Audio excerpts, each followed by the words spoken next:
Hello friends, నేనైతే మలేషియాలో ఉన్నా. మలేషియాలో ప్రీవియస్‌గా నేనైతే కేఎల్ సెంటర్‌లో ఉండేవాడిననమాట. ఇప్పుడు రీసెంట్‌గా సెంతుల్ అనే ఏరియాకి అయితే రావడం జరిగిందనమాట. ఈ సెంతుల్ అనే ఏరియాలో మ్యాజిక్ టిఫిన్స్ అనేసి ఒక రెస్టారెంట్ అయితే ఉందన్నమాట. ఈ రెస్టారెంట్‌లో మనకి 24/7 అయితే ఓపెన్‌లో ఉంటదనమాట ఈ యొక్క రెస్టారెంటు.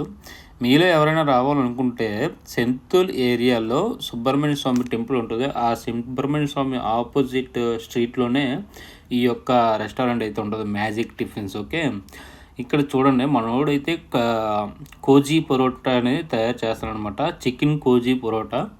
ఈ చికెన్ కోజీ పరోటా మేకింగ్ ప్రాసెస్ ఏం చేశాడంటే మనోడు పరోటాను రెడీ చేసి మసాలాలో అయితే నానబెట్టాడు. తర్వాత ఏమని దాన్ని తీసి అరిటాకులో వేసి చికెన్ మసాలాలన్నీ వేసాడనమాట. తర్వాత కొద్దిగా పల్లీలు యాజ్ వెల్ యాజ్ ఆమ్లెట్ అయితే వేసడం జరిగాడు.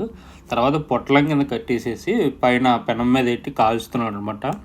నేనైతే ట్రై చేశాను అనమాట. ట్రై చేస్తే చాలా అంటే చాలా నచ్చింది నాకు. మీరు కూడా ఎవరైనా ట్రై చేయాలనుకుంటే ఈ యొక్క మ్యాజిక్ టిఫిన్లో ట్రై చేయండి. బట్ ఇదైతే పూర్తి తమిళనాడు స్టైల్లో అయితే ఉంటుందన్నమాట. మన వాళ్ళకి కొద్దిగా నచ్చొచ్చు, కొన్ని నచ్చకపోవచ్చు అనమాట. కాకపోతే దోశలు, ఇడ్లీ, పొడి ఇడ్లీ అవన్నీ ఉంటాయి. ఈ టిఫిన్స్ అయితే కొద్దిగా బాగానే ఉంటాయి అన్నమాట. సెలెక్టెడ్ ఐటమ్స్ మన రెస్టారెంట్ 24/7 అయితే అవైలబుల్గా ఉంటుందని చెప్పాను కదా. కొన్ని ఐటమ్స్ అయితే నైట్ టైం అవైలబుల్గా ఉండవు ఆఫ్టర్ 12 తర్వాత. కొన్ని ఐటమ్స్ అయితే అవైలబుల్గానే ఉంటాయి అన్నమాట. దోశలు యాజ్ వెల్ యాజ్ ఊతప్పం ఇలాంటి ఐటమ్స్ అయితే అవైలబుల్గా ఉంటాయి. రైస్ ఐటమ్స్ అయితే క్లోజ్ అయిపోద్ది 10 తర్వాత 11 తర్వాత. మీలో ఎవరైనా ట్రై చేయాలనుకుంటే మట్టుకి పక్కాగా రావచ్చు. ఇక్కడ మీరు ఇంకా చూసుకుంటే మనకి ఈవినింగ్ అయితే స్నాక్స్ ఉంటాయి అన్నమాట. నేనైతే ఇక్కడే ఉంటున్నాను కాబట్టి నేనైతే డిఫరెంట్ ఐటమ్స్ని అయితే ట్రై చేశాను. అందులో ఒకటి ఏమన్నా chicken kothu parotta as well as biryani rice, plain biryani rice అయితే 5 రింగిట్కి మనకు వస్తుంది. పర్వాలేదు, బాగుంటుంది. As well as chicken kothu parotta అయితే చాలా బాగుంటుంది అనమాట.